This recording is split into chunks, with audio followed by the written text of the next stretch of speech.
Hello friends, मैं अपने आज के इस वीडियो में आप सभी का स्वागत करता हूँ।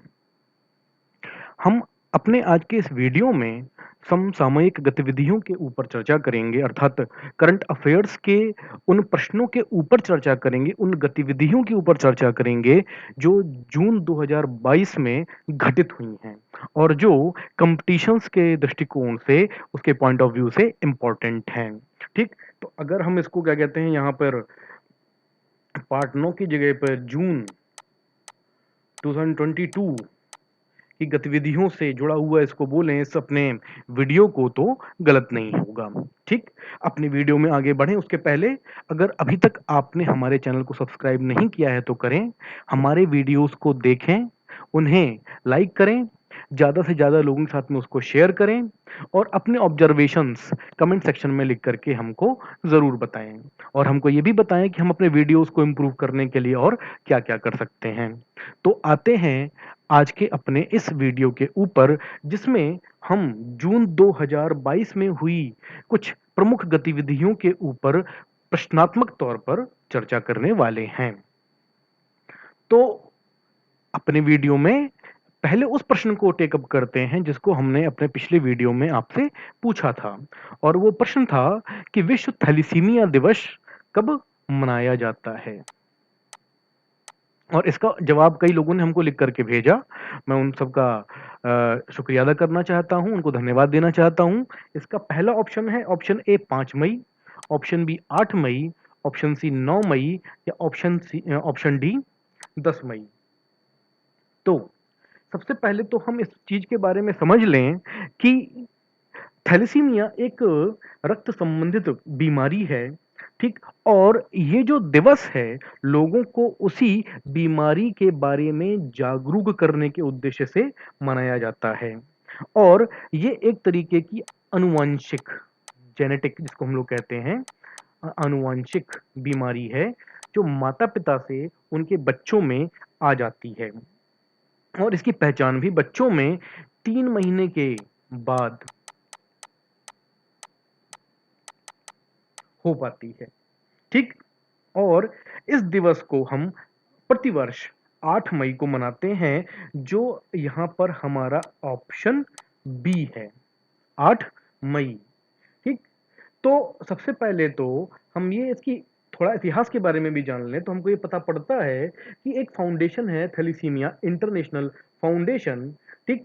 और इसने 1994 में in the memory of George Inglejosh, ठीक है?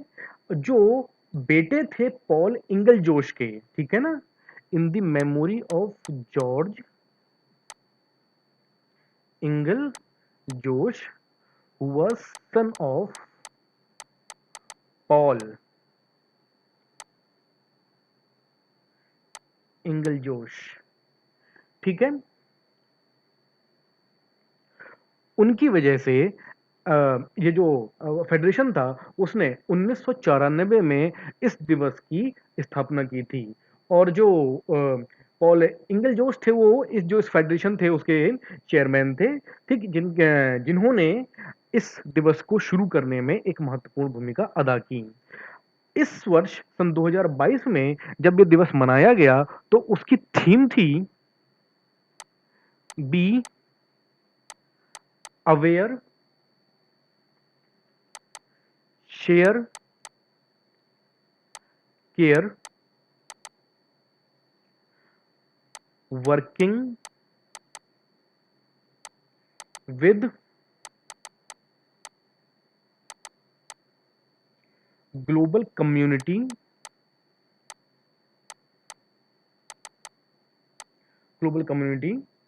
As one to improve the knowledge.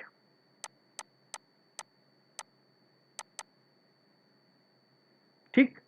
तो ये इस बार की जो वर्ल्ड थैलेसीमिया डे को मनाया गया उसकी ये थीम थी। जब हम थैलेसीमिया बीमारी के बारे में बात करें, ठीक? तो ये अल्फा थैलेसीमिया और बीटा थैलेसीमिया दो किस्म की होती है, जिसमें भी जो सब कैटेगरीज आती हैं वो आती हैं माइनर थैलेसीमिया, इंटरमीडिएट थैलेसीमिया और मेजर थैलेसीमिया। ठीक। तो अब हमको ये देखना होता है कि इनमें से जो बच्चा है वो किस उससे सफर कर रहा है। जब हम इसके स्टैट्स के ऊपर जाएं, ठीक, तो हमको तब ये पता पड़ता है कि जो सरकारी आंकड़े हैं उनके हिसाब से भारतवर्ष में करीब करीब 10,000 से 15,000 बच्चे ऐसे हैं जो मेजर थैलेसीमिया से ग्रसित हैं। और अगर विश्व स्तर पे बात की जाए तो 3 लाख से 5 लाख ऐसे बच्चे हैं जो इस बीमारी से कहीं ना कहीं ग्रसित पाए जाते हैं। जब हम बीटा थैलेसीमिया के बारे में बात करें तो भारत में इसका आंकड़ा भी 50,000 60,000 से कहीं ना कहीं ज्यादा का ही हमको देखने को मिलता है। और चूंकि ये अपने आप में एक बहुत ही गंभीर बीमारी है, इसलिए इसके बारे में लोगों में जागरूकता बढ़ाई जाए, इस बात की बहुत ज्यादा आवश्यकता है। ठीक। तो इस प्रश्न का सही उत्तर है हमारा ऑप्शन बी, 8 मई। अब आते हैं अपने अगले प्रश्न के ऊपर। और यह प्रश्न है, किस क्रिकेट टीम ने हाल ही में पहली बार रणजी ट्रॉफी का खिताब जीता है? Option A Gujarat, option B Madhya Pradesh, option C Saurashtra और ऑप्शन डी राजस्थान। तो जब हम रणजी ट्रॉफी के बारे में बात करें तो भारतीय क्रिकेट का घरेलू स्तर पर जब हम कहें तो रणजी ट्रॉफी सबसे बड़ा टूर्नामेंट माना जाता है। ठीक। जिसमें सबसे सक्सेसफुल टीम रही है मुंबई की, जिसने अब तक 47 फाइनल खेले हैं और 41 बार उसको टाइटल ट्रिम्फ हासिल हुई है, मतलब कि उसने ये खिताब जीता है। लेकिन इस बार ये टीम फाइनल में हार गई थी। It was defeated by option B Madhya प्रदेश।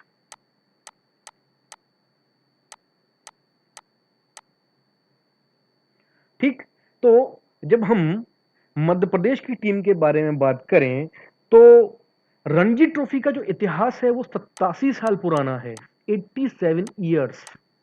और उसमें मध्य प्रदेश ने सिर्फ 2 बार, 2 टाइम्स फाइनल खेला है और इस बार ये दूसरी बार फाइनल था, इन दी फाइनल। ठीक है ना, इन दी फाइनल 2 टाइम। ठीक है। और इस बार दूसरी बार में उसने अपना पहला फर्स्ट टाइटल ट्रिम्फ हासिल की है, मतलब कि पहली बार मध्य प्रदेश ने यह खिताब इस बार अपने नाम किया है। ठीक। तो इस प्रश्न का सही उत्तर हो जाता है ऑप्शन बी मध्य प्रदेश। ठीक। और फाइनल में उसने किसको हराया था? मुंबई को, जो अब तक की रणजी ट्रॉफी में सबसे सफल टीम रणजी ट्रॉफी के इतिहास में रही है। आते हैं अपने अगले प्रश्न के ऊपर। यह प्रश्न कहता है, और यह बहुत ही इंपॉर्टेंट प्रश्न है, महत्वपूर्ण प्रश्न है, राष्ट्रीय जांच एजेंसी एनआईए के नए प्रमुख के रूप में नियुक्त किए गए हैं। किसको नियुक्त किया गया है इसके बारे में हमको बताना है। इसमें ऑप्शन ए है हमारे सामने Vimlesh Prajapat, option B Dinkar Gupta, option C Avendra Punia या ऑप्शन डी राजपाल नागर। ठीक है। तो अम, जब हम इन चारों ऑप्शंस में देखें तो इसमें हमारा सही उत्तर बैठता है ऑप्शन बी दिनकर गुप्ता। ठीक। दिनकर गुप्ता जी 1987 बैच के पंजाब कैडर के आईपीएस अधिकारी हैं। ठीक है। 1987 बैच, 1987 बैच। और इनका बैच कैडर है पंजाब कैडर। ठीक है। पंजाब कैडर। ठीक। जिसमें क्या कहते हैं, अब तक ये रहे हैं।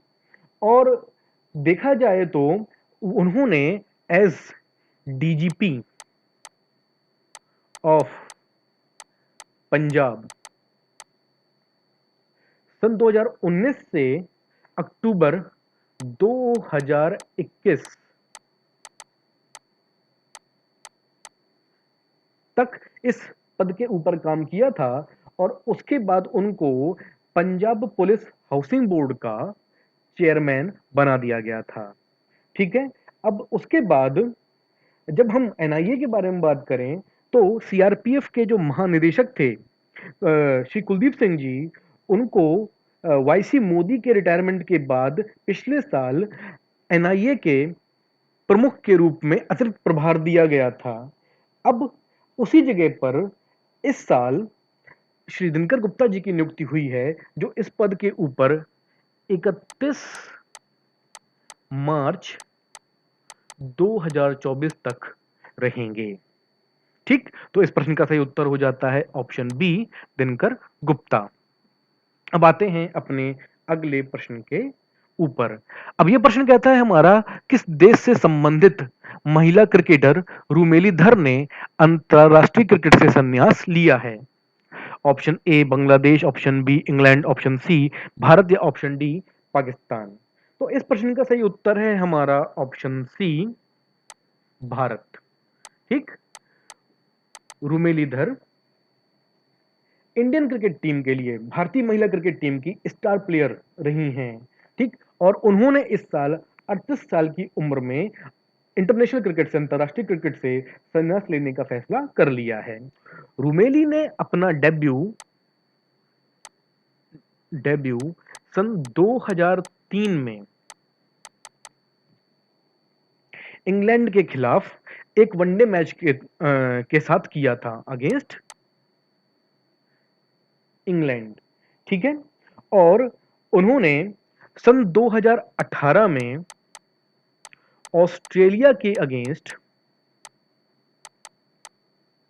अपना आखिरी अंतरराष्ट्रीय मैच खेला था, और अब उन्होंने अंतरराष्ट्रीय क्रिकेट से संन्यास की घोषणा कर दी है। तो इस प्रश्न का सही उत्तर है ऑप्शन सी, भारत। और जिस खिलाड़ी का के बारे में बात हो रही है यहां पर, उनका नाम है रूमेली धर। आते हैं अब अपने अगले प्रश्न के ऊपर। अब यह प्रश्न हमारा कहता है कि कौन अंतरराष्ट्रीय क्रिकेटर्स महासंघ फीका की पहली महिला अध्यक्ष बनी है? ए मिताली राज, बी एलिसा पेरी, सी कैथरीन ब्रुंट या फिर डी लीसा स्टालिकर। ठीक है, तो जब हम यहां पे इस प्रश्न के ऊपर बात करें तो इस प्रश्न का सही उत्तर है ऑप्शन डी, लीसा स्टालिकर। अलग बात है कि लीसा स्टालिकर का जो जन्म था वो महाराष्ट्र में हुआ था। ठीक, महाराष्ट्र, और उनकी आयु इस समय 42 वर्ष की है। ठीक है, और उनको अब अंतरराष्ट्रीय क्रिकेटर्स महासंघ की अध्यक्ष के रूप में चुना गया है। ये एक कोइंसिडेंस है कि वो पहली महिला अध्यक्ष बनी है जो इस पद पर बैठी हैं। इसके पहले कई दिग्गज और भी ऐसे हैं जो इस पद को सुशोभित कर चुके हैं, जिनमें बैरी रिचर्ड्स का नाम आता है, जिमी एडम्स का नाम आता है, और विक्रम सोलंकी का नाम भी आता है। तो इस प्रश्न का सही उत्तर है ऑप्शन डी, लीसा स्टालिकर। अब आते हैं अपने अगले प्रश्न के ऊपर।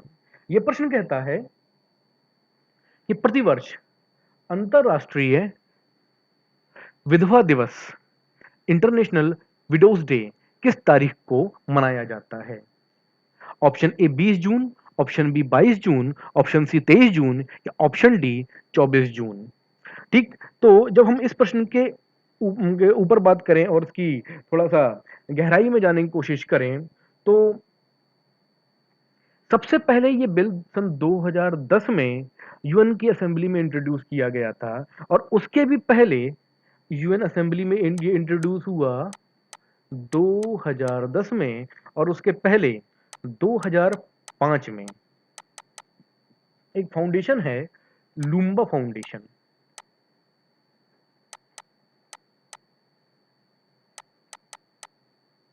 लुम्बा फाउंडेशन, ठीक है, और जिसके चेयरमैन हैं राजेंद्र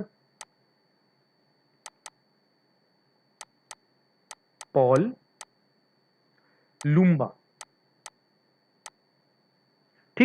सबसे पहले तो उन्होंने इस दिवस को मनाने की शुरुआत की थी अपने फाउंडेशन के थ्रू, जिसको बाद में यूएन ने भी अडॉप्ट कर लिया और इसके लिए तारीख फिक्स की गई ऑप्शन सी 23 जून की।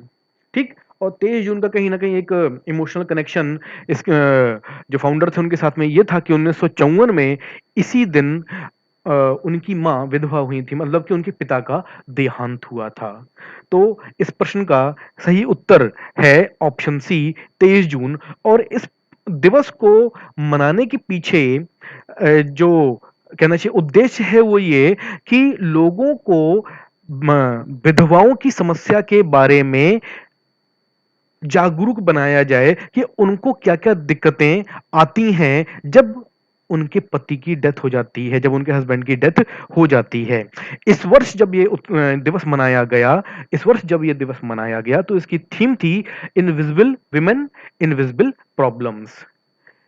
इनविजिबल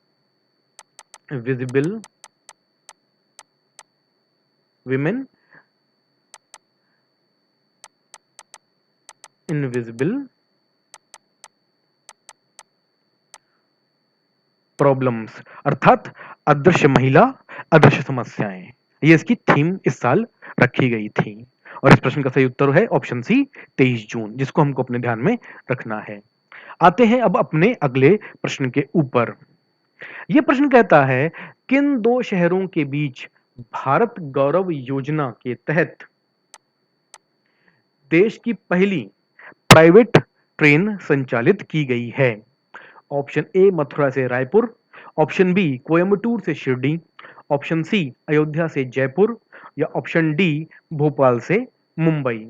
देखिए, जब हम भारत गौरव योजना के बारे में बात कर रहे हैं, ठीक है, तो यहाँ पे कहीं ना कहीं उन जगहों को आपस में जोड़ने का प्रयत्न किया जा रहा है जो जनरली इंडियन रेलवेज के मैप पे नहीं है, या फिर अगर कनेक्टेड भी है तो डायरेक्टली नहीं है, इनडायरेक्टली है या रिमोटली है। इस तरीके से कहीं ना कहीं उनका कनेक्शन वहां पर बैठ रहा है। ठीक। तो इस योजना के तहत जो पहली प्राइवेट ट्रेन संचालित की गई है वो ऑप्शन बी कोयम्बटूर से शिरडी के लिए की गई है। ठीक है। और भारतीय रेलवे ने एक प्राइवेट कंपनी को आगामी 2 वर्षों के लिए ये ट्रेन लीज पर दी है, जिसमें first AC, second AC, third class AC coach और स्लीपर कोच के कुल 22 डिब्बे होंगे। ठीक। और उसके अलावा जब हम बात करें तो इस ट्रेन को पहली बार 14 जून 2022 को चलाया गया। ठीक। और जो इसके जो चलाने वाले हैं उनका नाम है साउथ स्टार रेल, जो कि एक रजिस्टर्ड सर्विस प्रोवाइडर हैं और जो एक कंग्लोमरेट ग्रुप के पार्ट हैं, जिसका नाम है future gaming and hotel services private limited. ठीक है। तो साउथ स्टार रेल जो अभी इस ट्रेन को ऑपरेट कर रहे हैं। ठीक। तो अब यहां पर हमारा सही उत्तर हो जाता है ऑप्शन बी कोयम्बटूर से शिरडी। आते हैं अब अपने अगले प्रश्न के ऊपर। यह प्रश्न कहता है आईएमडी द्वारा जारी वैश्विक प्रतिस्पर्धात्मकता सूचकांक 2022 में भारत को कौन सा स्थान मिला है। ठीक है। तो इसमें ऑप्शन ए है 35वां, ऑप्शन बी है 37वां, ऑप्शन सी है 41वां या और ऑप्शन डी है हमारा 46वां। ठीक। तो जब हम इस प्रश्न के ऊपर बात करें, ठीक है, तो जब हम प्रतिस्पर्धात्मकता के बारे में बात करें तो कम्पिटिटिवनेस इंडेक्स होती है जिसको हम कहते हैं। ठीक। और ये जारी की जाती है इंस्टीट्यूट फॉर मैनेजमेंट डेवलपमेंट, जिसको हम शॉर्ट में आईएमडी लिखते हैं, जो यहाँ पर लिखा हुआ है। ठीक है। Institute for management development. ठीक है। और world competitiveness index, world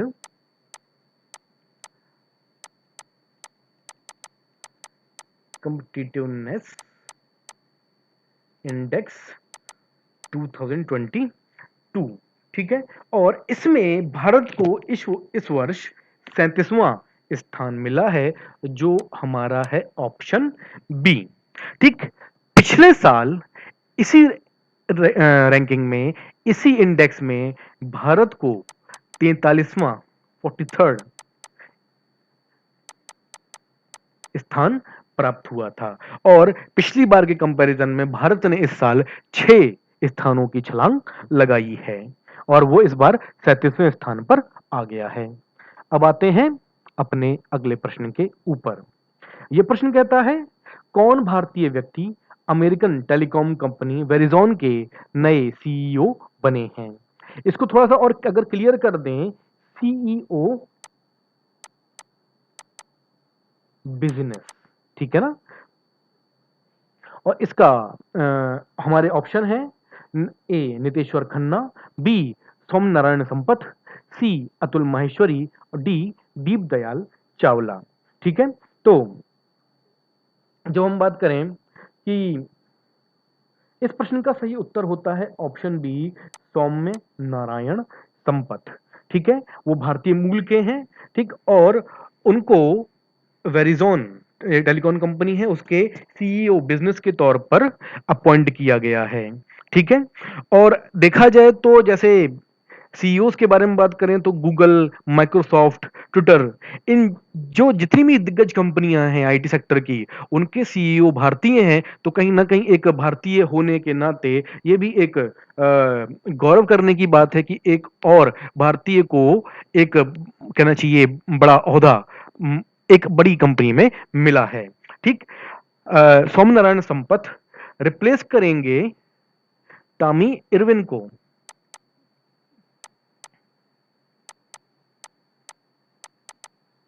Irwin को, और अभी इसके पहले इस पोस्ट पे आने के पहले वो चीफ रेवेन्यू ऑफिसर के तौर पर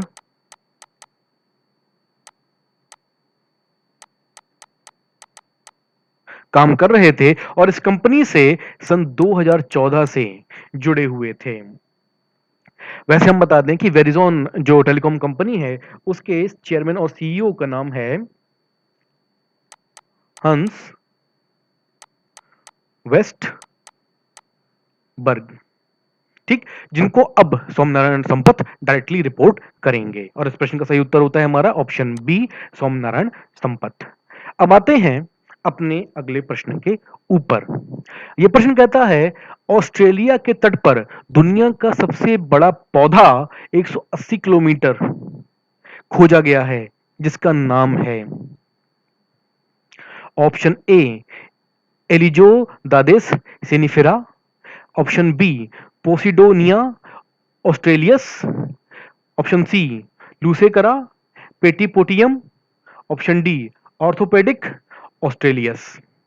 ठीक, तो ये एक बहुत ही कमाल का एक पौधा बाय एक्सीडेंट, बाय चांस वैज्ञानिकों को मिला, जिस जो मिला है पर्थ से। पर्थ ऑस्ट्रेलिया का एक बड़ा शहर है, उससे नॉर्थ में 800 किलोमीटर के आसपास वेस्टर्न ऑस्ट्रेलियन कोस्ट के ऊपर।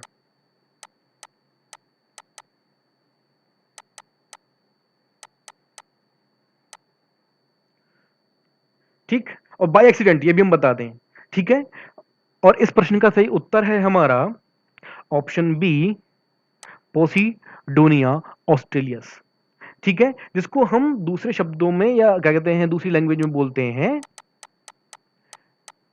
Ribbon wheat. ठीक है, अब सबसे बड़ी बात कि ये जो पौधा ग्रो किया है वो सिंगल सीड के ऊपर कम से कम, जिसकी उम्र हम बात करें 4,500 साल, इतना टाइम उसको लगा है। और अगर हम बात करें इसकी साइज की, हम इसकी साइज को कह सकते हैं कि that is 3 times the size of Manhattan. इतना बड़ा बड़ा पौधा हमको बाई चांस, बाय एक्सीडेंट खोजने पे मिला है वेस्टर्न ऑस्ट्रेलिया कोस्ट पे, जिसका नाम है पोसीडोनिया ऑस्ट्रेलियस। ठीक, जिसको हम रिबन वीड भी कहते हैं। तो अब आते हैं अपने अगले प्रश्न के ऊपर, और यह प्रश्न कहता है कि गुस्तावो पेट्रो किस देश के नए राष्ट्रपति बने हैं। ठीक है, ऑप्शन ए है हमारे सामने, ऑप्शन ए है हमारे सामने बोलीविया, ऑप्शन बी है कोलंबिया, ऑप्शन सी है ब्राजील, या ऑप्शन डी है हमारे सामने इक्वाडोर। ठीक, तो इस प्रश्न का सही उत्तर होता है हमारा ऑप्शन बी, कोलंबिया। ठीक, तो जब हम कोलंबिया के राष्ट्रपति के तौर पे बात करें तो गुस्तावो पेट्रो ने अपने तीसरे प्रयास में ये जीत हासिल की है और उनको 50.48% 50.48% वोट मिले हैं। और जो उनके क्लोजेस्ट प्रतिद्वंदी थे, सबसे निकटतम प्रतिद्वंदी थे, उनका नाम है रोडाल्फो हर्नांडेज, जिनको 47.26% वोट मिले थे। ठीक, और वो दूसरे पोजीशन पे रहे और गुस्तावो पेट्रो को इन इलेक्शंस में जीत हासिल हुई। ठीक है, सबसे बड़ी बात यह है कि ये इन इलेक्शंस की सबसे बड़ी खासियत ये थी कि ये ऐसे समय में हुए हैं जब कोलंबिया में इनइक्वालिटी बढ़ रही है, इन्फ्लेशन बढ़ रहा है और वायलेंस भी बढ़ रहा है। ठीक है, तो इस प्रश्न का सही उत्तर है ऑप्शन बी, कोलंबिया। अब आते हैं अपने अगले प्रश्न के ऊपर। ये प्रश्न कहता है कौन एनडीए की परीक्षा पास करने वाली भारत की पहली छात्रा बनी है। ये बता दें कि एनडीए के एग्जाम में इस बार पहली बार छात्राओं को भी, लड़कियों को भी मौका दिया गया था। ठीक, और इसमें हमारे पास ऑप्शंस हैं, option A Vanita Chaudhary, option B Komal Jakhar, option C Sharan Dhaka, option D Nidhi Garhwal. ठीक, तो इस प्रश्न का सही उत्तर होता है ऑप्शन सी, शरण ढाका। ठीक, और ये ऐसी पहली छात्रा हैं जिन्होंने एनडीए के एग्जाम को पास किया है। ठीक, और इनकी जो पोजीशन है वो लड़कियों की कैटेगरी में फर्स्ट है और ओवरऑल 10th है। ठीक है, लड़कियों की कैटेगरी में फर्स्ट पोजीशन और ओवरऑल 10th पोजीशन इनको हासिल हुई है। अब बात करते हैं अपने अगले प्रश्न के ऊपर। केंद्र सरकार ने भारतीय सेना में 4 साल हेतु युवाओं की भर्ती करने के लिए कौन सी योजना लॉन्च की है। ऑप्शन ए है हिम्मत बल योजना, ऑप्शन बी अग्निपथ योजना, ऑप्शन सी भारत वंश योजना, या ऑप्शन डी युवा सेना योजना। ये प्रश्न अभी हाल ही में बहुत ही चर्चा में रहा है और इस प्रश्न का सही उत्तर होता है हमारा ऑप्शन बी, अग्निपथ योजना। ठीक, जो कहीं ना कहीं 4 साल के लिए था, इसलिए भी कंट्रोवर्सीज में आया और इसकी जो कई सारी कंडीशंस थी जिसकी वजह से भी ये क्या कहते हैं कंट्रोवर्सीज में आया। फिलहाल सरकार ने इसको सेना में, भारतीय सेना में भर्ती के लिए, वो भी 4 साल की भर्ती के लिए इस योजना को शुरू किया है। ठीक है, और जो एक कहीं ना कहीं उद्देश्य है वो भी ये भी था कि जो भारतीय सेना की वर्तमान औसत आयु थी वो 32 साल थी, जिसको घटा करके 26 साल के आसपास करने का प्रयास किया जा रहा है। अब आते हैं अपने अगले प्रश्न के ऊपर। सिगरेट पर चेतावनी छापने वाला दुनिया का पहला देश कौन बन गया है। ठीक, option A Nigeria, option B Australia, option C Canada, या ऑप्शन डी नेपाल। ठीक, तो इस प्रश्न का सही उत्तर होता है हमारा ऑप्शन सी, कनाडा। और ये ऐसा पहला देश बन गया है जो सिगरेट के ऊपर भी चेतावनी चेतावनी छापता है। ठीक, और इस जो इनिशिएटिव लिया गया है उसका मेन ऑब्जेक्टिव यही है कि लोगों को तंबाकू की लत से मुक्त किया जाए। ठीक, वैसे तो इस तरीके के कोई भी प्रोडक्ट होते हैं उसके ऊपर एक वैधानिक चेतावनी हमेशा लिखी जाती है, लेकिन लोग उसके ऊपर ध्यान नहीं देते, फिर भी वो उन सब चीज़ों को कंज्यूम करते रहते हैं। ठीक, तो उसके लिए एक ये नया कदम उठाया गया है जिसमें हर सिगरेट के ऊपर अब ये लिखा जाएगा कि हर कश में जहर है, हर कश में जहर है। ठीक, और इस प्रश्न का सही उत्तर होता है ऑप्शन सी, कनाडा। अब आते हैं अपने अगले प्रश्न के ऊपर। कौन सा राज्य खेलो इंडिया यूथ गेम्स 2021 का विजेता बना है? Option A Haryana, option B Maharashtra, option C Karnataka, या ऑप्शन डी पंजाब। ठीक, तो इस प्रश्न का सही उत्तर होता है हमारा ऑप्शन ए, हरियाणा। ठीक है, तो हरियाणा ने यूथ गेम्स 2021 में सबसे ज्यादा पदक हासिल किए। उन्होंने 52 स्वर्ण पदक, 52 गोल्ड मेडल्स,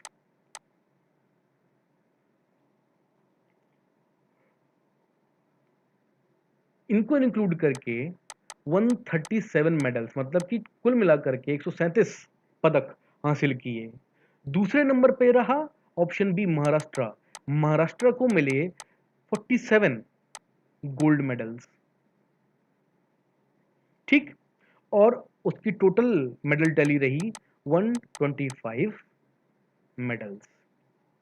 ठीक है, हाँ, इसके साथ में एक जरूरी बात बताने काबिल ये है कि इन खेलों में 25 स्पर्धाएं कुल मिलाकर के आयोजित की गई थी, जिसमें 4,700 खिलाड़ियों ने भाग लिया था। ठीक, जिसमें 2,262 फीमेल पार्टिसिपेंट्स थी, लड़कियां थी। ठीक, तो इस प्रश्न का सही उत्तर होता है हमारा ऑप्शन ए, हरियाणा। आते हैं अब अपने अगले प्रश्न के ऊपर। अगला प्रश्न कहता है, कौन शतरंज खिलाड़ी भारत के 74वें ग्रैंड मास्टर बने हैं? ऑप्शन ए है हमारे सामने मनीष लांबा, ऑप्शन बी है राहुल श्रीवत्सव, ऑप्शन सी आरोग्य सिंह, ऑप्शन डी ऋषभ मावी। तो इस प्रश्न का सही उत्तर होता है हमारा ऑप्शन बी, राहुल श्रीवत्सव। और देखा जाए तो इनका पूरा नाम है राहुल श्रीवत्सव पेडी, और ये तेलंगाना को बिलोंग करते हैं। इनकी उम्र अभी महज 19 साल की है, 19 ईयर्स ऑफ एज। ठीक है, और इन्होंने इटली में, ठीक, कैटोलिका शतरंज महोत्सव में लाइव फिडे रेटिंग में 2500 अंक अर्जित किए, और उसके बाद इनको ग्रैंड मास्टर की ये उपाधि दी गई। उसके बाद ये ग्रैंड मास्टर की कतार में, उसकी कैटेगरी में ये आ गए। ठीक, अब क्या है कि एक खिलाड़ी को ग्रैंड मास्टर बनने के लिए 3 ग्रैंड मास्टर नॉर्म हासिल करने के अलावा लाइव रेटिंग में 2500 इलो रेटिंग्स भी पार करनी होती हैं, जो राहुल श्रीवत्सव ने कर लिया है। और इस प्रश्न का सही उत्तर होता है हमारा ऑप्शन बी, राहुल श्रीवत्सव। अब आते हैं अपने अगले प्रश्न के ऊपर। हमारा अगला प्रश्न कहता है, किसे आरबीएल बैंक के नए एमडी एंड सीईओ के रूप में नियुक्त किया गया है? यहां पर हमारे सामने ऑप्शन ए है S Jyotiraditya, option B M K Swaminathan, option C R Subramaniam Kumar, option D K Venugopal. ठीक, तो इस प्रश्न का सही उत्तर होता है हमारा option C, R Subramanya Kumar.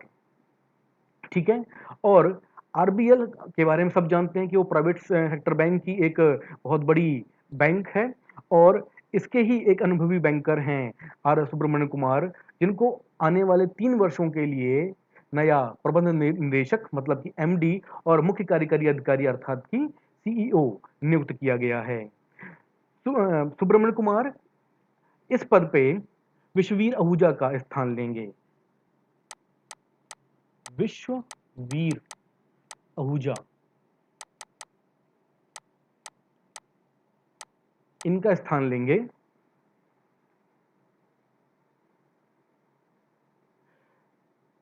जिन्होंने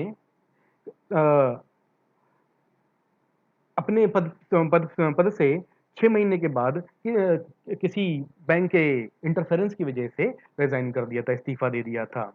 अब आते हैं अपने अगले प्रश्न के ऊपर, और यह प्रश्न कहता है, जानवरों के लिए भारत की पहली कोविड-19 वैक्सीन लॉन्च हुई है, जिसका नाम है ऑप्शन ए एनोप्लेसेक्स, ऑप्शन बी एनोकोवैक्स, ऑप्शन सी एमाइमैक्स या ऑप्शन डी एपाईहेक्स। ठीक, तो अब हम यहां पर बता दें कि हरियाणा में ICAR, जिसका जो नेशनल रिसर्च सेंटर ऑन इक्विन्स, ठीक, जिसको हम NRC भी बोलते हैं, ठीक है, उसने कोविड-19 के लिए जानवरों के लिए पहला वैक्सीन लॉन्च किया है, ठीक, जिसका नाम है एनोकोवैक्स, जो है हमारा ऑप्शन बी। ठीक है, और इसके साथ ही जो ये रिसर्च इंस्टीट्यूट है उसने एक चीज भी कही है कि जब इस वैक्सीन को जानवरों के ऊपर टेस्ट किया गया था तो वो उनकी इम्यूनिटी बढ़ाने में बहुत हद तक असरदार साबित हुई थी। और इसके अलावा एक चीज और भी थी कि जानवरों में कोरोना के खिलाफ एंटीबॉडी का पता लगाने के लिए एक डिटेक्शन किट भी कैन कोव 2 एलिसा इस नाम से लॉन्च की गई है। ठीक, तो इस प्रश्न का सही उत्तर है ऑप्शन बी एनोकोवैक्स। अब आते हैं अपने अगले प्रश्न के ऊपर। कौन भांग कैनाबिस से प्रतिबंध हटाने वाला पहला एशियाई देश बना है? Option A Bangladesh, option option B Nepal, option C Bharat, option D Thailand. इस प्रश्न का सही उत्तर है ऑप्शन डी थाईलैंड। ठीक, और ऑप्शन थाईलैंड ने यहाँ पर तंबाकू की खेती, सॉरी, भांग की खेती को लीगलाइज कर दिया, वैध करार देते हुए उसको गैर कानूनी की धारा से मुक्त कर दिया है। और इन सेंस कि ये तो खैर एशिया में अपने तरीके का पहला देश बना ही है, लेकिन इसके थ्रू कहीं ना कहीं वो अपने यहाँ की अर्थव्यवस्था को सुधारने की कोशिश कर रहा है, कहीं ना कहीं इसके थ्रू वो अपनी अर्थव्यवस्था को बढ़ावा देने की कोशिश कर रहा है। ठीक, लेकिन हाँ, इसके साथ में ये जरूर किया कहा गया है कि इसका उपयोग मनोरंजन के लिए या नशे के लिए नहीं किया जाएगा। ठीक, तो इस प्रश्न का सही उत्तर हो जाता है ऑप्शन डी थाईलैंड। अब आते हैं अपने अगले प्रश्न के ऊपर। कौन ड्रोन नीति तैयार करने वाला भारत का पहला राज्य बना है? Option A Arunachal Pradesh, option B Himachal Pradesh, option C Paschim Bengal या ऑप्शन डी उत्तर प्रदेश। ठीक, तो इस प्रश्न का सही उत्तर होता है हमारा ऑप्शन बी हिमाचल प्रदेश। और ड्रोन पॉलिसी इंडिया 2022 तैयार करने वाला हिमाचल प्रदेश भारत का पहला राज्य बन गया है। और इसमें इस नीति में क्या है कि ड्रोन के उपयोग से शासन एवं सुधार के आधार पर एक समग्र drone ecosystem, drone ecosystem, drone ecosystem, ठीक, उसको तैयार करने की कोशिश की जा रही है। और ये भी उम्मीद की जा रही है कि अगर ऐसी कोई नीति बनेगी तो उससे एग्रीकल्चर में, गार्डनिंग में, फॉरेस्ट्री में, इंडस्ट्रीज में और इंटरनल अफेयर्स में मदद मिलेगी। ठीक, तो अब आते हैं अपने आज के अगले प्रश्न के ऊपर। यह प्रश्न कहता है वैश्विक पर्यावरण प्रदर्शन सूचकांक 2022 के 180 देशों में भारत को कौन सा स्थान मिला है? इसमें हमारे सामने ऑप्शंस हैं। ऑप्शन ए 167वां 167th, ऑप्शन बी 176वां 176th, ऑप्शन सी 178वां 178th या ऑप्शन डी 180वां 180th। तो इस प्रश्न के उत्तर में जो इसमें सबसे बड़ा नंबर है वही चूज कर लें, और वो नंबर है ऑप्शन डी 180वां। मतलब कि वैश्विक पर्यावरण प्रदर्शन सूचकांक 2022 इन्वायरमेंटल परफॉर्मेंस इंडेक्स में भारत को 180 देशों में 180वां स्थान प्राप्त हुआ है। मतलब कि भारत अंतिम पायदान पर है, नीचे से प्रथम। ठीक, और भारत का जो ये खराब प्रदर्शन है वो पर्यावरण के जो जोखिम का खतरा है उसकी वजह से, जो पार्टिकुलेट मैटर 2.5 साइज के होते हैं उनकी वजह से, एयर की प्योरिटी की वजह से, उसकी एयर क्वालिटी की वजह से, एयर पॉल्यूशन की वजह से, वाटर पॉल्यूशन, उसकी क्लीनलीनेस की वजह से, उसके जो क्या कहते हैं स्टैंडर्ड्स बनाए गए हैं उनके कंप्लायंस को लेकर के, ठीक, जो सप्लाई वाटर आता है, पोर्टेबल वाटर आता है, उसकी क्वालिटी को कंसीडर किया गया है, ठीक। उसके अलावा जैव विविधता के बारे में बात की जाए, मतलब कि बायोडाइवर्सिटी, जल स्रोतों के स्वास्थ्यवर्धक प्रबंधन, मतलब कि जो हमारे यहाँ वाटर मैनेजमेंट का सिस्टम है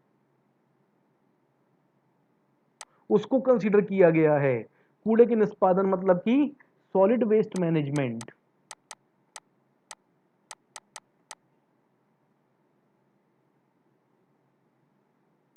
इसको कंसीडर किया गया है, ठीक। और ग्रीन एनर्जी में निवेश, मतलब कि इन्वेस्टमेंट इन ग्रीन एनर्जी को भी शामिल किया गया है। जब इतनी सारी चीजों को वहां पर देखा गया तो भारत को एक कहना चाहिए बहुत ही बुरा स्थान प्राप्त, मतलब कि आखिरी अंतिम पायदान मिली है और वो है डी 180वीं। आते हैं अपने अगले प्रश्न के ऊपर। ये प्रश्न क्या कह रहा है? बजराम बेगच किस देश के नए राष्ट्रपति बने हैं? Option A Poland, option B Albania, option C Austria, option D Romania. ठीक, तो इस प्रश्न का सही उत्तर है ऑप्शन बी अल्बानिया। ठीक, अल्बानियाई सशस्त्र बल है जिसको हम कहते हैं AAF शॉर्ट में, ठीक है, उसके चीफ ऑफ जनरल स्टाफ का अभी तक जो पद संभाल रहे थे बजराम बेगच, उन वही अल्बानिया के नए राष्ट्रपति बन गए हैं।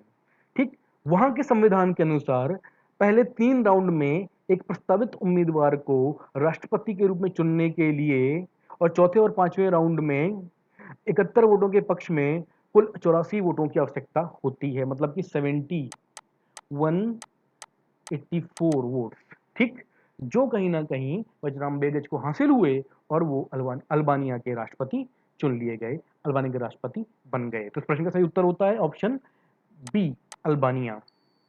बातें हैं अपने अगले प्रश्न के ऊपर। विश्व खाद्य सुरक्षा दिवस किस तारीख को मनाया जाता है? ठीक, ऑप्शन ए है हमारे सामने 3 जून, ऑप्शन बी है 5 जून, ऑप्शन सी है 6 जून या ऑप्शन डी है 7 जून। ठीक, तो इस प्रश्न का सही उत्तर होता है हमारा ऑप्शन डी 7 जून। ठीक, तो 7 जून 2022 को विश्व खाद्य सुरक्षा दिवस मतलब कि वर्ल्ड फूड सेफ्टी डे मनाया गया था। ठीक, और लोगों को सुरक्षित और पौष्टिक भोजन के प्रति जागरूक करने के उद्देश्य से इस दिन को मनाया जाता है। और जो इस वर्ष की थीम थी वो थी सेफर फूड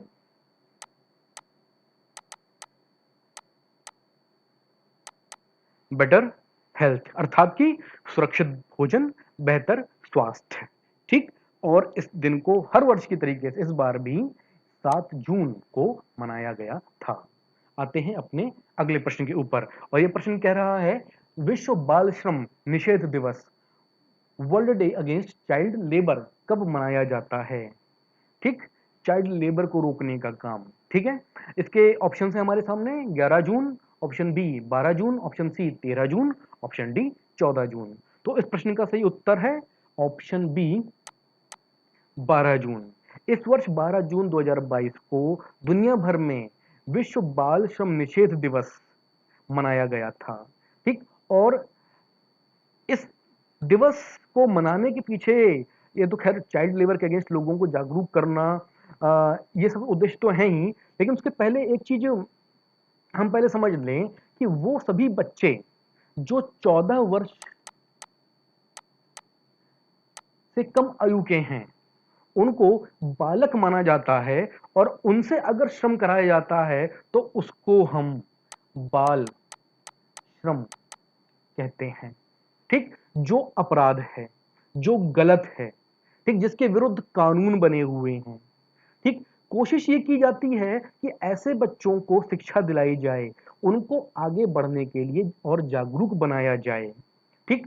और इस दिवस की शुरुआत सन 2002 में अंतर्राष्ट्रीय श्रम संघ ILO ने की थी।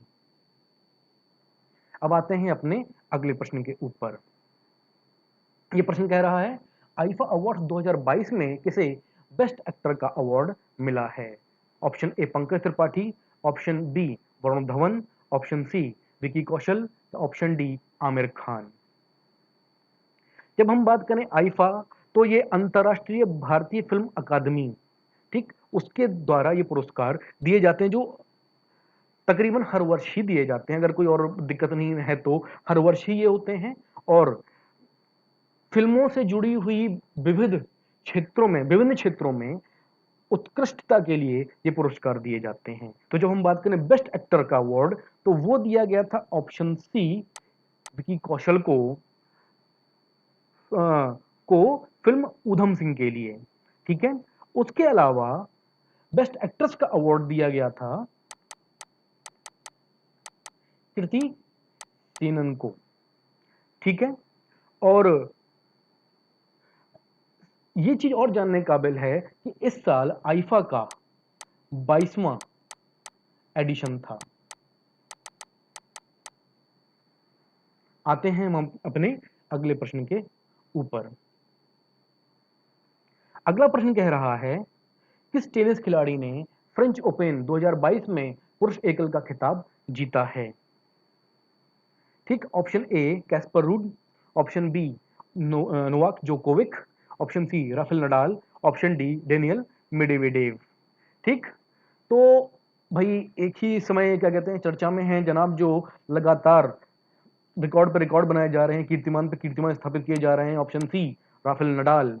उन्होंने इस वर्ष का फ्रेंच ओपन चैंपियनशिप जीती है और उन्होंने फाइनल में कैस्पर रुड, जो हमारा ऑप्शन ए था, उन्हीं को हराया है। ठीक। और इस जीत के साथ में ये राफेल नडाल का 22वां ग्रैंड स्लैम खिताब हो गया है। ठीक है। और इसके साथ ही राफेल नडाल इस प्रतियोगिता को जीतने वाले सबसे उम्रदराज खिलाड़ी भी बन गए हैं, जो इस समय 36 साल के हैं। ठीक। तो इस प्रश्न का सही उत्तर होता है ऑप्शन सी राफेल नडाल। अब आते हैं अपने अगले प्रश्न के ऊपर। यह प्रश्न कह रहा है, और यह जरूरी प्रश्न है, दिल्ली सरकार ने हरिजन शब्द की जगह किस शब्द को काम में लेने का निर्णय लिया है? ठीक। Option A Gandhi, option B Ambedkar, option C Shivnandan, या ऑप्शन डी कुशवाहा। हरिजन शब्द ज्यादातर पिछड़ी जातियों के लिए इस्तेमाल किया जाता था, और उस शब्द की वजह से जो एक विषमता लोगों में बन रही थी, उसको खत्म करने के लिए दिल्ली सरकार ने यह फैसला लिया है कि किसी भी कॉलोनी या मोहल्ले का नाम अब हरिजन के उससे ना रखा जाएगा, बल्कि उसकी जगह पे ऑप्शन बी डॉक्टर अंबेडकर शब्द इस्तेमाल किया जाएगा। ठीक। और इस तरीके से दिल्ली भारत का ऐसा पहला राज्य बन गया है जिसने हरिजन शब्द के ऊपर रोक लगाई है। अब आते हैं अपने अगले प्रश्न के ऊपर। यह प्रश्न कह रहा है भारत के किस राज्य में दुनिया का पहला लिक्विड मिरर टेलीस्कोप स्थापित किया गया है? Option A Jharkhand, option B Bihar, option C Uttarakhand, option D Haryana. तो इस प्रश्न का सही उत्तर होता है ऑप्शन सी उत्तराखंड। उत्तराखंड के नैनीताल जिले में दुनिया की पहली इंटरनेशनल लिक्विड मिरर टेलीस्कोप शुरू किया गया है, उसको स्थापित किया गया है। इससे सितारों, अंतरिक्ष और अंतरिक्ष में फैले हुए मलबा, ठीक, उपग्रह, ठीक, जैसे क्या कहते हैं खगोलीय जितने भी क्या कहते हैं पिंड हैं या वो बॉडीज हैं, ठीक, उनकी स्टडी की जाएगी। ये उद्देश्य है इसको स्थापित करने के पीछे। वैज्ञानिकों को ऐसी भी उम्मीद है कि इसकी मदद से आकाशगंगा और प्रतिदिन घटित होने वाली घटनाएं जो उस आकाशगंगा में हो रही हैं, उनके बारे में भी पता चल सकेगा। ठीक, तो इस प्रश्न का सही उत्तर होता है ऑप्शन सी, उत्तराखंड। अब आते हैं अपने अगले प्रश्न के ऊपर। किस भारतीय मूल की अमेरिकी छात्रा ने प्रतिष्ठित स्पेलिंग बी प्रतियोगिता 2022 जीती है? यहाँ पर हमारे सामने option A Nirmala Rai, option B Anjum Sharma, option C Harini Logan, या ऑप्शन डी देवकी मुसल। तो इस प्रश्न का सही उत्तर है ऑप्शन सी, हरिणी लोगन। हरिणी लोगन भारतीय मूल की हैं और अभी 14 वर्ष की हैं। ठीक, और उन्होंने इस प्रतिष्ठित अमेरिकी प्रतियोगिता को जीता है। ठीक, इनका जो फाइनल विनिंग वर्ड था वो मुरहन था। ठीक, जो ग्राउस फैमिली की medium size female water bird है। ठीक, और ये भी साथ में ध्यान रखने वाली बात है कि इन्होंने 21 मुश्किल शब्दों का सही उच्चारण करके भी इस प्रतियोगिता में जीत दर्ज कराई है। ठीक, तो इस प्रश्न का सही उत्तर होता है ऑप्शन सी, हरिणी लोगन। आते हैं अब अपने अगले प्रश्न के ऊपर। यह प्रश्न कहता है, प्रसिद्ध व्यक्तित्व पंडित भजन सुपुरी का 74 वर्ष की उम्र में निधन हुआ है। वो क्या थे, वो पेशे से क्या थे? ठीक, तो ऑप्शन ए है हमारे सामने लेखक, ऑप्शन बी है संतूर वादक, ऑप्शन सी है चित्रकार, या ऑप्शन डी है अभिनेता। ठीक है, तो सबसे पहले तो पंडित भजन सोपोरी जो 74 वर्ष के थे, उनको पद्मश्री से सम्मानित किया जा चुका था। उनको ये पदवी दी जा चुकी थी। ठीक है, और वो संतूर वादक थे, जो है हमारा ऑप्शन बी।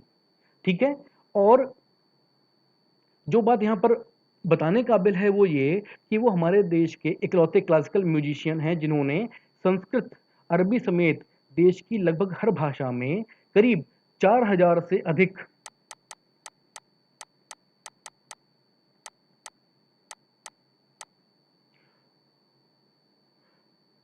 गीतों के लिए म्यूजिक कंपोज किया है। ठीक, तो अब आते हैं अपने अगले प्रश्न के ऊपर।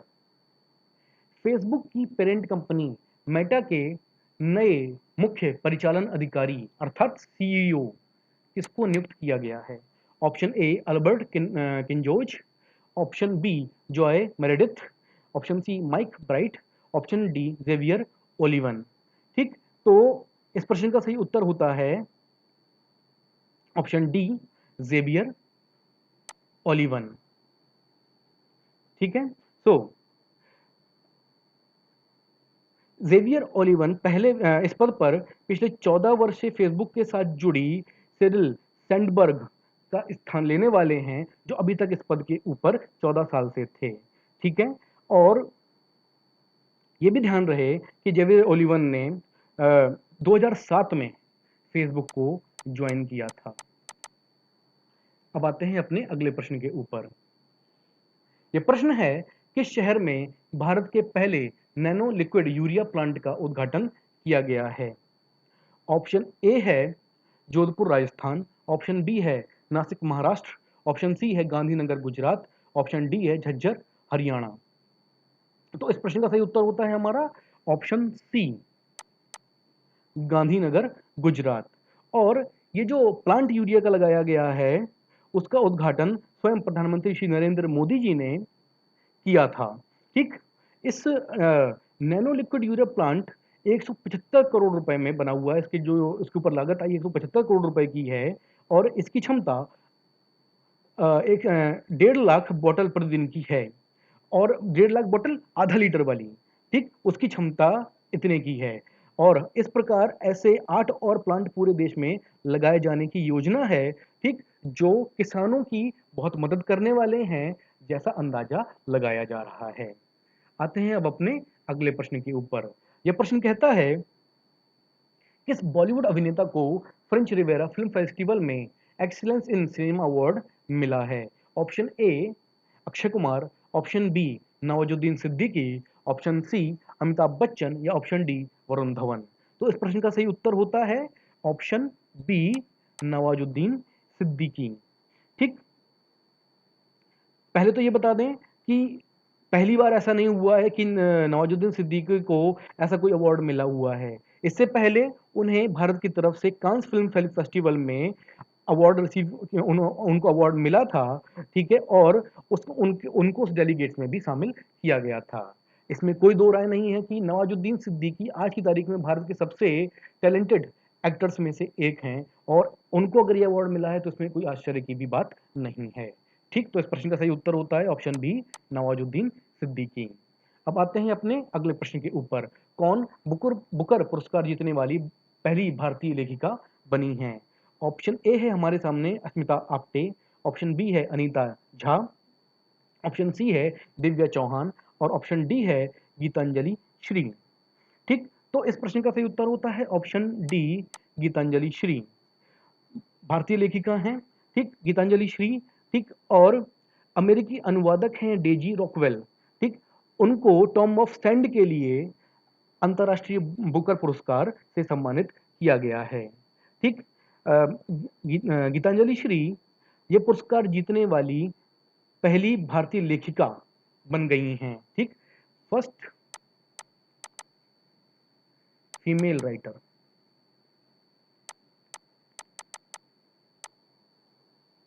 ठीक, और जो चीज ध्यान देने काबिल है कि जो उपन्यास है वो हिंदी में रेत की समाधि के नाम से छपा था।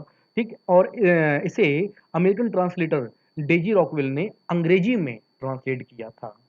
ठीक है, तो इस प्रश्न का सही उत्तर होता है ऑप्शन डी गीतांजलि श्री।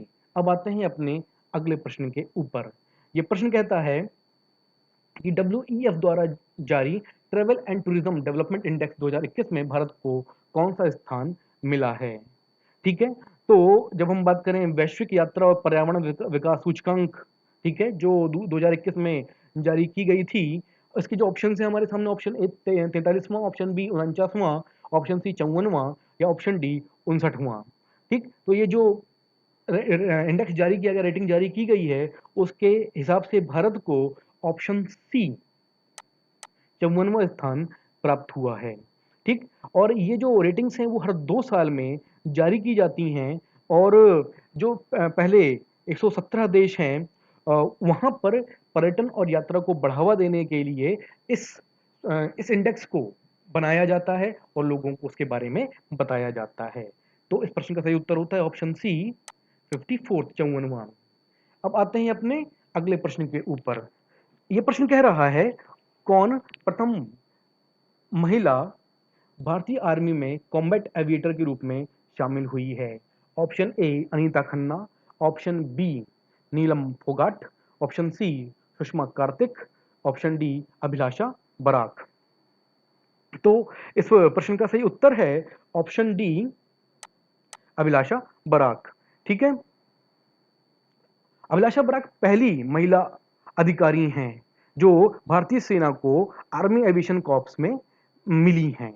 ठीक है, और उनको कॉम्बैट एविएटर के रूप में आर्मी में शामिल किया गया है। ठीक है, वर्तमान समय में एविएशन डिपार्टमेंट में महिलाओं को एयर ट्रैफिक कंट्रोल और ग्राउंड ड्यूटी की जिम्मेदारी दी जाती है। ठीक, लेकिन अब ये पायलट की जिम्मेदारी भी संभालेंगी। तो इस प्रश्न का सही उत्तर होता है ऑप्शन डी अभिलाषा बराक। अब आते हैं अपने अगले प्रश्न के ऊपर। इस प्रश्न का ये प्रश्न कहता है प्रतिवर्ष अंतर्राष्ट्रीय जैव विविधता दिवस international day for biological diversity कब मनाया जाता है? ऑप्शन ए 22 मई को, ऑप्शन बी 23 मई को, ऑप्शन सी 25 मई को या ऑप्शन डी 20 मई को। इस प्रश्न के ऊपर हम अपने अगले वीडियो में चर्चा करेंगे और आपको इस प्रश्न का उत्तर ढूंढ करके कमेंट सेक्शन में लिख करके हमको बताना है और उसके बाद हम जब भी करंट अफेयर्स के ऊपर अपने अगले वीडियो में आएंगे हम इस प्रश्न के ऊपर चर्चा जरूर करेंगे। तो आज की वीडियो में इतना ही। मैं उम्मीद करता हूं आज का हमारा वीडियो आप सभी को पसंद आया होगा और आप हमारे चैनल को सब्सक्राइब करेंगे, हमारे वीडियोस को देखेंगे, उनको लाइक करेंगे, ज़्यादा से ज़्यादा लोगों के साथ में शेयर करेंगे और जो प्रश्न हमने पूछा है उसका उत्तर कमेंट सेक्शन में लिख करके हमको बताएँगे। बहुत जल्दी आपसे अपने अगले वीडियो में फिर मुलाकात होगी। Thank you very much.